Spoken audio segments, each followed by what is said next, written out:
Welcome to Everyday Happiness, where we create lasting happiness in 2-ish minutes a day through my signature method of intentional margins, creating harmony between your to-dos and your priorities, happiness science, and musings about life.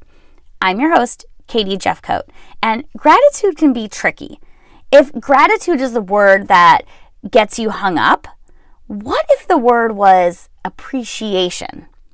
This all seems like semantics, right? Can you appreciate something today? Anything?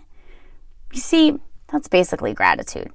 What happens in our brain is that the more we notice what we appreciate, the more appreciation we will see. What we focus on grows. So it's less about the phrase we call it, and really it has everything to do with how we feel.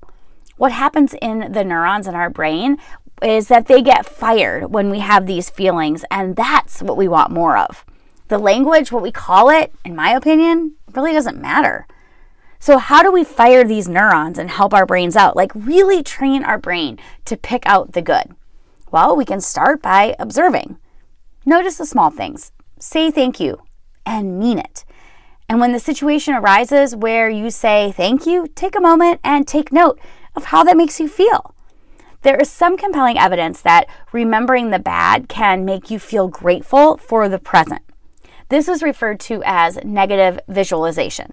If you either remember the bad or think of a life without the thing you love, right, like your spouse or clean drinking water, then you appreciate those things more. Also, sharing gratitude or appreciation with others is also a surefire way to get those neurons firing.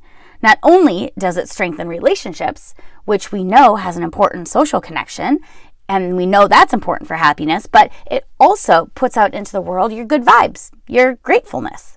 There are a million ways to do anything, and your way is the right way. What works for you is what works for you. You get to explore and decide what lights you up.